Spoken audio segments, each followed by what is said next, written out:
പെരുമ്പാവൂരിലെത്തിയത് അർദ്ധരാത്രി. അപ്പോഴാണ് അസ്മയുടെ മരണവിവരം പെരുമ്പാവൂരിലെ ബന്ധുക്കൾ അറിയുന്നത്. ജനിച്ച പാടുള്ള യാത്രയെ തുടർന്ന് ഗുരുതരാവസ്ഥയിലായ കുഞ്ഞിനെ ഒടുവിൽ ആശുപത്രിയിലെ അത്യാഹിത വിഭാഗത്തിൽ പ്രവേശിപ്പിച്ചു. പ്രസവം കഴിഞ്ഞു, വിളിച്ചു പറയാണ് ഇങ്ങനെ അസ്മ പ്രസവിച്ചു, ആൺകുട്ടിയാണെന്ന് പറഞ്ഞു. അത് കഴിഞ്ഞ് പുള്ളി പറയാണ് അസ്മ മരണപ്പെട്ടു എന്നും പറയാണ്. ഞാൻ അവസാന നിമിഷം ഇങ്ങനെ കയ്യിൽ നിന്ന് പോയപ്പോൾ അത് തീർച്ചയായിട്ടും ആശുപത്രി കൊണ്ടുകൊണ്ടായിരുന്നു. ഈ ഹോസ്പിറ്റലൈസ് ചെയ്യാതെ സീരിയസ് ആയപ്പോഴും മരണവെപ്രാളം കാണിച്ചപ്പോഴും ഈ കുട്ടിയോട് സ്വന്തം കുട്ടിയോട് വെള്ളം വേണമെന്ന് പറഞ്ഞ് വെള്ളം കൊടുക്കുകയില്ല ചെയ്ത സമയത്ത് ഇത് മതിയായ ചികിത്സ കൊടുക്കാനൊന്നും തയ്യാറാവാതെ ആ ചോര കുഞ്ഞിനെ ഇവര് ആ കൊച്ചിനെ പോലും ഹോസ്പിറ്റലിലേക്ക് ചെയ്യാതെ ആ കൊച്ചിനെയും കൂടെ കൂടിയിട്ടാണ് ഇവിടെ കിലോമീറ്ററോളം സഞ്ചരിച്ച്. മലപ്പുറം ചട്ടിപ്പറമ്പ് ഈസ്റ്റ് കോഡൂരിൽ സിറാജുദ്ദീനും അസ്മയും വാടകയ്ക്ക് താമസിച്ച വീടാണ്. ഇന്നലെ ഈ വീട്ടിൽ നിന്നാണ്.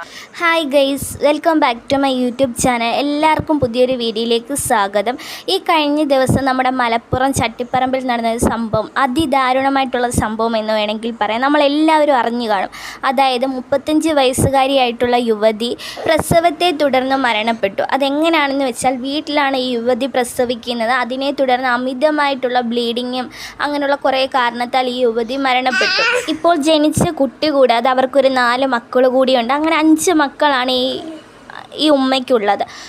പക്ഷേ അതൊന്നുമല്ല ഇവിടെ ഒരു വിഷയമായിട്ടും അല്ലെങ്കിൽ നമ്മുടെ ഒരു സോഷ്യൽ മീഡിയയിൽ ചർച്ചയായി ഇത്രയും കുറേ വിവാദങ്ങളും വിമർശനങ്ങളും ഒക്കെ ആയി വരാനുള്ള പ്രധാനപ്പെട്ട കാരണം, ഇപ്പം നമുക്ക് എല്ലാവർക്കും അറിയാം, ചില സാഹചര്യത്തിൽ അമിതമായിട്ടുള്ള ബ്ലീഡിങ് അല്ലെ ഡെലിവറി ടൈമിൽ നമ്മൾ അടിക്കുന്ന അമിതമായിട്ടുള്ള പ്രഷറൊക്കെ കാരണം ഒരുപാട് സ്ത്രീകൾ മരണപ്പെട്ടിട്ടുണ്ട്. ഇതൊരു പൊതുവായിട്ടുള്ള കാര്യങ്ങളല്ല, നമുക്ക് എല്ലാവർക്കും അറിയാം. ചില സാഹചര്യത്താൽ നമുക്ക് പ്രസവത്തെ തുടർന്ന് മരണപ്പെടുന്നവരെ പറ്റിയൊക്കെ അറിയാം. പക്ഷേ ഇത് അങ്ങനെയൊന്നുമല്ല. വീട്ടിൽ പ്രസവം എടുക്കുന്ന ടൈമിലാണ് ഈ യുവതി ഇങ്ങനെ മരിക്കേണ്ട ഒരു അവസ്ഥ വന്നത്. അതായത് ഭർത്താവ് ഹോസ്പിറ്റലിൽ കൊണ്ടുപോകാതെ വീട്ടിൽ പ്രസവം എടുത്തതിനെ തുടർന്നാണ് ഈ യുവതി മരണപ്പെട്ടത്. ശരിക്കും നമുക്ക് ഇങ്ങനെ വേണേൽ ഒന്ന് ആലോചിച്ച് നോക്കാം. ഇന്ന് ആ സ്ത്രീ ഇപ്പം ചില ആൾക്കാർ പറയുമായിരിക്കും മരണം എപ്പോഴാണെങ്കിലും ആ സ്ത്രീയുടെ വിധി അങ്ങനെ ആയിരിക്കാം, ചിലപ്പം മരണപ്പെടേണ്ട സമയമായി, അപ്പോൾ അത് വീട്ടിൽ വെച്ച് മരണപ്പെട്ടു എന്ന് കുറേ ആൾക്കാർ വിമർശിക്കും. നമ്മളിപ്പോൾ ഒരു കാര്യം പറയുമ്പോൾ അതിന് നെഗറ്റീവും പോസിറ്റീവ്സും ഉണ്ടല്ലോ. പക്ഷേ ഞാൻ ചിന്തിച്ചൊരു കാര്യം, ആ യുവതിയെ ഒന്ന് ഹോസ്പിറ്റലിൽ കൊണ്ടുപോയിരുന്നെങ്കിൽ ആ 4 മക്കൾ, ഇപ്പം ജനിച്ച കുട്ടി ഉൾപ്പെടെ 5 മക്കൾക്ക് ഒരിക്കലും ഉമ്മയെ നഷ്ടപ്പെടുത്തില്ലായിരുന്നു. കാരണം ഇന്നത്തെ നമുക്കറിയാം ലോകത്ത് നടക്കുന്ന ഓരോ കാര്യങ്ങളും. ഇന്ന് കുറേ പേര് പ്രഗ്നൻ്റ് ആകാൻ വേണ്ടി ഒരുപാട് കരഞ്ഞും ഒരുപാട് ഹോസ്പിറ്റലിലൊക്കെ കയറി ഇറങ്ങുന്ന ടൈമാണ്. കാരണം നമ്മുടെ ദിനം പ്രതി നമ്മുടെ ശരീരത്തിൽ ഉണ്ടാകുന്ന പലതരത്തിലുള്ള അസുഖങ്ങൾ, അതുമൂലം ഒന്ന് പ്രഗ്നൻ്റ് ആകാൻ എത്രത്തോളം ബുദ്ധിമുട്ടുന്നവരുണ്ട്. അപ്പോൾ അങ്ങനെ ഒരു നിലനിൽപ്പ്, അതുപോലെ തന്നെ പല രീതിയിലുള്ള അസുഖങ്ങളും ബുദ്ധിമുട്ടുകളും ഇന്ന് എനിക്ക് തോന്നുന്നു ഒരു 80% സ്ത്രീ നോർമൽ ഡെലിവറി അല്ല, പകുതിയും C-സെക്ഷനാണ്, ഓപ്പറേഷൻ ചെയ്താണ് കുട്ടികളെ എടുക്കുന്നത്. അപ്പോൾ അങ്ങനൊരു സാഹചര്യം വരുമ്പോൾ വീട്ടിൽ വെച്ച് തന്നെ ഡെലിവറി എടുക്കാതെ ഹോസ്പിറ്റലിൽ കൊണ്ടുപോകേണ്ട സ്ഥാനത്ത് പൈസയുടെ ഇത് വെച്ചിട്ട് ഇയാൾക്കൊരു സോഷ്യൽ മീഡിയ അക്കൗണ്ട്സും കാര്യങ്ങളും ഒക്കെ ഉണ്ട്. അപ്പോൾ അത്രയും കാര്യങ്ങളൊക്കെ ഹാൻഡിൽ ചെയ്യുന്ന, മതപരമായിട്ടും എല്ലാ കാര്യങ്ങളും അറിയാവുന്ന അദ്ദേഹം തന്നെ വീട്ടിൽ വെച്ച് തന്നെ ഭാര്യയുടെ പ്രസവം എടുത്തു. എന്നാൽ തന്നെ കൊണ്ട് പറ്റുന്നില്ല, അല്ലെ അമിതമായിട്ടുള്ള ബ്ലീഡിങ്, തൻ്റെ കുഞ്ഞും അല്ലെ മാതാവും മരണത്തിലേക്ക് പൊക്കോണ്ടിരിക്കുക. ആ ഒരു സാഹചര്യത്തിലെങ്കിലും അതിനെ ഹോസ്പിറ്റലിൽ കൊണ്ടുപോകാതെ വീട്ടിൽ വെച്ച് തന്നെ മരണം ഉറപ്പിച്ചു. എന്നിട്ട് ഖബറടക്കാൻ കൊണ്ടുപോയപ്പോൾ നാട്ടുകാരാണ് ഇതുപോലെ പരാതിപ്പെടുന്നത്. അപ്പോൾ അങ്ങനെ ഒരു സാഹചര്യത്തിൽ എത്തിച്ച, ശരിക്കും പറഞ്ഞാൽ അതിനെ നമുക്ക് മരണം എന്നൊന്നും പറയാൻ പറ്റത്തില്ല, കരുതി കൂട്ടി കൊന്നു എന്ന് തന്നെ വേണമെങ്കിൽ പറയാം. ശരിക്കും അതിനുള്ള ഒരു ഉത്തരവാദി ആ ഭർത്താവ് തന്നെയാണ്. ശരിക്കും ഇവിടെ നഷ്ടപ്പെട്ടത് മറ്റാർക്കും അല്ല, ആ 5 മക്കൾക്കാണ് ഒരു മാതാവിനെ നഷ്ടപ്പെട്ടത്. തൻ്റെ ഉമ്മയുടെ സ്നേഹത്താൽ വളരേണ്ട, അതുപോലെ തന്നെ പാല് കുടിച്ച് വളരേണ്ട ആ കുഞ്ഞിനും നഷ്ടപ്പെട്ടത് ഒരു മാതാവിനെയാണ്. അപ്പം നമുക്കറിയാം ഒരു ഉമ്മയില്ലാത്ത ജീവിതം എത്രത്തോളം കണ്ണീരാണെന്ന് നമുക്ക് എല്ലാവർക്കും അറിയാം. അങ്ങനെ ഒരു സാഹചര്യം അവിടെ ഉണ്ടാക്കി കൊടുത്തത് ആരാണ്? ആ കുഞ്ഞുങ്ങളുടെ പിതാവാണ്.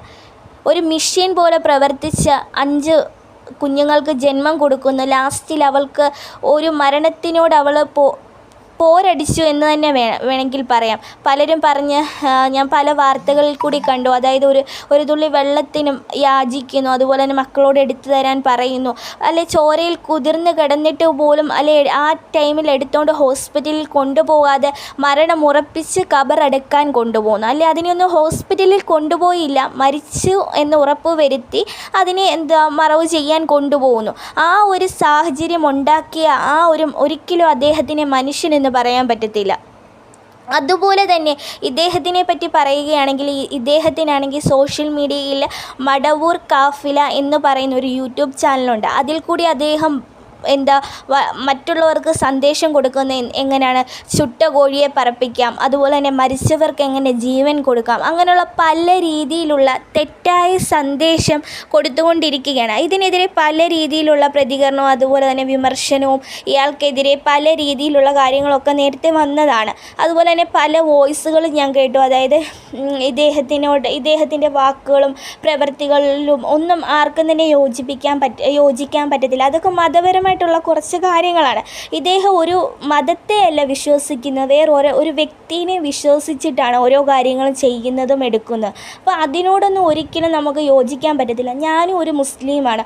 അപ്പോൾ എനിക്കറിയാം എൻ്റെ മതത്തിൽ ഞാൻ പഠിച്ച കുറച്ച് കാര്യങ്ങളുണ്ട്. ഒരു പെണ്ണ് ഗർഭിണിയായി കഴിഞ്ഞതിന് ശേഷം ആ പെണ്ണിനെ എങ്ങനെ നോക്കണം, അപ്പം ആ പെണ്ണിനെ എങ്ങനെ ഒരു കരുതൽ കൊടുക്കാം, അവളൊരു അമ്മയായതിന് ശേഷം അവൾക്ക് എങ്ങനെ കരുതൽ കൊടുക്കാം, അങ്ങനെയൊക്കെ നല്ല നല്ല രീതിയിലുള്ള കാര്യങ്ങളാണ് ഞാൻ പഠിച്ചിരിക്കുന്നത്. പക്ഷേ ഇദ്ദേഹം ഇത്രയും മതപരമായിട്ടും അല്ലാതെയും എല്ലാ രീതിയിലുള്ള വിദ്യാഭ്യാസവും കാര്യങ്ങളും ഉണ്ടായിട്ട് ആ സ്ത്രീയോട്, ആ പാവം യുവതിയോട് ചെയ്തത് ക്രൂരമായിട്ടുള്ള കാര്യം തന്നെയാണ് എന്നാണ് എനിക്ക് പറയാനുള്ളത്. അതുപോലെ തന്നെ അവരുടെ അയൽവാസികൾ പ്രതികരിക്കുന്നുണ്ട്, പറയുന്നുണ്ട് ഇതുപോലെ ആർക്കും തന്നെ ആ യുവതി ഗർഭിണിയായിരുന്നു എന്ന് തന്നെ അറിയത്തില്ല, ആരോടും തന്നെ പറഞ്ഞിട്ടില്ല. കാരണം ഒരു പണ്ഡിതൻ്റെ ഭാര്യ ആവുമ്പോൾ, ഒരു ഉസ്താദിൻ്റെ ഭാര്യ ആവുമ്പോൾ അങ്ങനെ മറ്റുള്ളവരുടെ മുന്നിലൊന്നും ഇറങ്ങാൻ പാടില്ല, അവൾ വീട്ടിൽ ഒതുങ്ങിക്കൂടി നടക്കണം. അപ്പോൾ ആ ഒരു സാഹചര്യത്തിൽ അവർക്ക് ആർക്കും അറിയത്തില്ലായിരുന്നു ഈ യുവതി ഗർഭിണിയാണോ അല്ലെ ഇവരുടെ വീട്ടിലെ അവസ്ഥ എങ്ങനെയാണെന്നൊന്നും ആർക്കും തന്നെ അറിയത്തില്ല. മറ്റുള്ള അയൽവാസികളായിട്ടൊന്നും ഇവർക്കൊരു കണക്ഷനോ ഒരു ബന്ധമോ ഒന്നും തന്നെ ഇല്ല.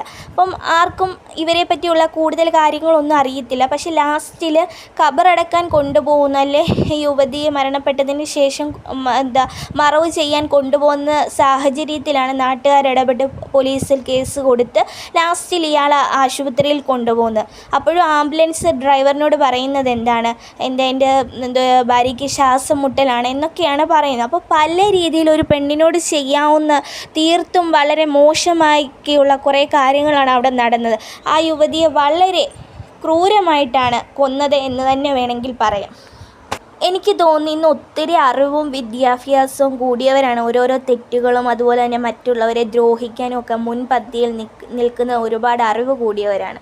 അപ്പോൾ ഇങ്ങനെയൊക്കെയുള്ള ആൾക്കാരെ ശരിക്കും പറഞ്ഞാൽ അവർക്കും അതേ രീതിയിലുള്ള തക്കതായിട്ടുള്ള ശിക്ഷ കൊടുത്തിരുന്നെങ്കിൽ ഇന്ന് ഇങ്ങനെയൊക്കെയുള്ള ഓരോ തെറ്റുകൾ വളർന്നുകൊണ്ടിരിക്കുകയില്ല.